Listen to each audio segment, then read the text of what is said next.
नमस्कार दोस्तों, आप सभी का स्वागत है हमारे इस चैनल पर। अगर आप नए हैं तो प्लीज़ हमारे चैनल को लाइक शेयर सब्सक्राइब ज़रूर करें और कहाँ से किस ज़िले से वीडियो देख रहे हैं कमेंट बॉक्स पर कमेंट करके ज़रूर बताएं। तो चलिए बढ़ते हैं आज की बड़ी खबर की ओर। राज्य सरकार ने आम नागरिकों को एक और महत्वपूर्ण सुविधा का उपहार दिया है। मुख्यमंत्री विष्णुदेव साय की अध्यक्षता में मंत्रालय महानदी भवन में आयोजित मंत्रिपरिषद की बैठक में एक अहम निर्णय लेते हुए यह सुविधा प्रदान की गई है कि अब वाहन मालिक अपने पुराने वाहन के मनपसंद या चॉइस नंबर का उपयोग नए वाहन में भी कर सकेंगे। परिवहन सचिव एस प्रकाश एवं परिवहन आयुक्त डी रविशंकर ने बताया कि इस संबंध में विभाग द्वारा सभी आवश्यक तैयारियां पूर्ण कर ली गई हैं। इस नई व्यवस्था से आमजन को सुविधा मिलेगी और उनकी पसंद के नंबर को फिर से उपयोग में लाने का अवसर मिलेगा। यह निर्णय न केवल जनता की सुविधा बढ़ाएगा बल्कि परिवहन विभाग की सेवाओं को और अधिक पारदर्शी और तकनीकी रूप से उन्नत बनाएगा। परिवहन विभाग द्वारा दी गई जानकारी के अनुसार अब वाहन स्वामी जिनके पुराने वाहनों का पंजीयन विधिपूर्वक निरस्त हो चुका है, वे उसी श्रेणी के नए या अन्य राज्य से एनओसी लेकर आए वाहनों में पुराने पंजीयन नंबर को पुनः प्राप्त कर सकेंगे। इसके लिए वाहन मालिकों को निर्धारित शुल्क का ऑनलाइन भुगतान करना होगा। यदि पुराना नंबर सामान्य नॉन फैंसी हो तब भी वाहन स्वामी शुल्क अदा कर संबंधित परिवहन कार्यालय से वही पंजीयन क्रमांक प्राप्त कर सकते हैं। यह सुविधा केवल नए वाहनों या अन्य राज्यों से लाए गए वाहनों पर लागू होगी। पहले से छत्तीसगढ़ में पंजीकृत वाहनों के लिए यह सुविधा मान्य नहीं होगी। राज्य वाहनों के प्रदूषण नियंत्रण को प्रभावी बनाने की दिशा में परिवहन विभाग ने एक अहम पहल की है। आगामी दिनों में 56 पेट्रोल पंपों में प्रदूषण जांच केंद्र की स्थापना की जाएगी। परिवहन विभाग के सचिव एवं परिवहन आयुक्त एस प्रकाश भाप्रसे और अपर परिवहन आयुक्त डी रविशंकर भापुसे की उपस्थिति में पेट्रोलियम कंपनियों के प्रतिनिधियों के साथ बैठक आयोजित कर पेट्रोल पंपों में प्रदूषण जांच केंद्र स्थापित करने की अद्यतन स्थिति की समीक्षा की गई।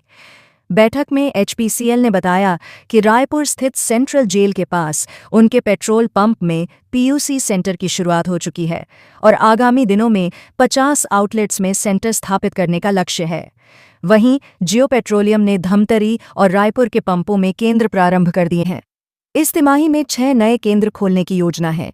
इंडियन ऑयल कंपनी ने जानकारी दी कि रायपुर बिलासपुर मार्ग स्थित जय जवान पेट्रोल पंप में पीयूसी सेंटर शुरू किया गया है। भारतीय अग्निवीर वायुसेना भर्ती के लिए ऑनलाइन रजिस्ट्रेशन की अंतिम तिथि 31 जुलाई निर्धारित है। जिला रोजगार अधिकारी ने बताया कि भारतीय वायुसेना भर्ती द्वारा छत्तीसगढ़ राज्य के केवल अविवाहित महिला एवं पुरुष उम्मीदवारों के लिए अग्निवीर वायु सैनिक के पदों पर भर्ती के लिए ऑनलाइन आवेदन 31 जुलाई तक वायुसेना के वेबसाइट में जाकर पंजीयन करना होगा। जरूरी योग्यता: ऑनलाइन लिखित परीक्षा 25 सितंबर को होगी। अग्निवीर भर्ती इच्छुक उम्मीदवार की शैक्षणिक योग्यता: किसी भी मान्यता प्राप्त केंद्रीय राज्य की शिक्षा संस्था से गणित, भौतिकी एवं अंग्रेजी विषय, त्रिवर्षीय इंजीनियरिंग डिप्लोमा 50% अंकों एवं अंग्रेजी विषय में 50% अंक सहित उत्तीर्ण या अन्य संकाय के उम्मीदवार इंटरमीडिएट या 12वीं परीक्षा में 50% अंकों एवं अंग्रेजी विषय में 50% अंक सहित उत्तीर्ण होना चाहिए। शिवा बुक ऐप के नाम से ऑनलाइन सट्टा चलाने वाले गिरोह का खैरागढ़ पुलिस ने पर्दाफाश किया है। इस ऑनलाइन सट्टा गेम में लोगों को राशि लगाने उकसाने वाले 2 बड़ेड़ पैनल के 6 आरोपियों को नागपुर और दुर्ग से गिरफ्तार किया गया है। इन आरोपियों के पास से laptop, mobile, bank passbook, chequebook, wifi router, Aadhaar card, passport, SIM card, हिसाब किताब रजिस्टर सहित 6.5 लाख रुपए से अधिक के सामान और 50,000 नकदी जब्त की गई है। आरोपियों के खातों में 20 करोड़ रुपए से अधिक का लेन देन का भी खुलासा हुआ है। खैरागढ़ एसपी लक्ष्य शर्मा ने मामले का खुलासा करते हुए बताया कि शिवा बुक ऑनलाइन सट्टा ऐप के माध्यम से जिले के कई लोगों से लाखों की रकम लूटी जा रही थी। माह भर पहले छुईकदान थाने में एक आरोपी को ऑनलाइन सट्टा मामले में गिरफ्तार किया गया था। पुलिस और साइबर टीम की संयुक्त कार्रवाई में इस मामले की जांच की गई। इस दौरान बड़ा नेटवर्क ध्वस्त हो गया। आरोपियों के खातों में 20 करोड़ रुपए से अधिक का लेन देन भी मिला है। छत्तीसगढ़ के गरियाबंद जिले के मरौदा गांव में स्थित भूतेश्वर महादेव मंदिर अपने आप में एक चमत्कारी शिवधाम है। यहाँ स्थित शिवलिंग को विश्व का सबसे बड़ा स्वयंभू और प्राकृतिक शिवलिंग माना जाता है।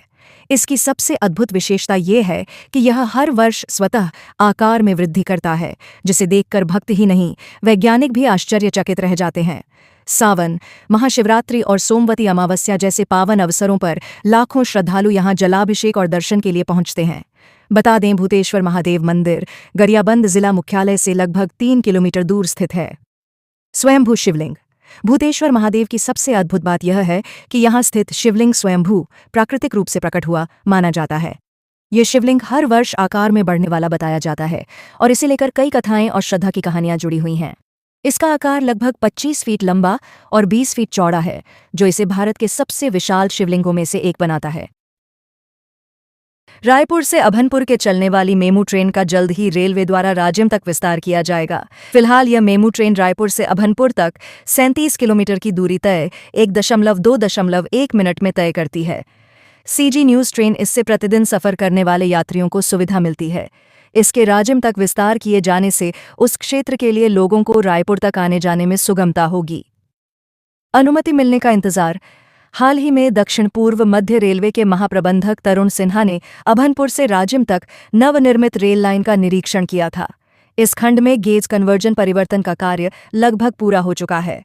रेल संरक्षा आयुक्त CRS द्वारा निरीक्षण और अनुमति मिलने के बाद इस रेलखंड पर ट्रेन संचालन शुरू किया जाएगा।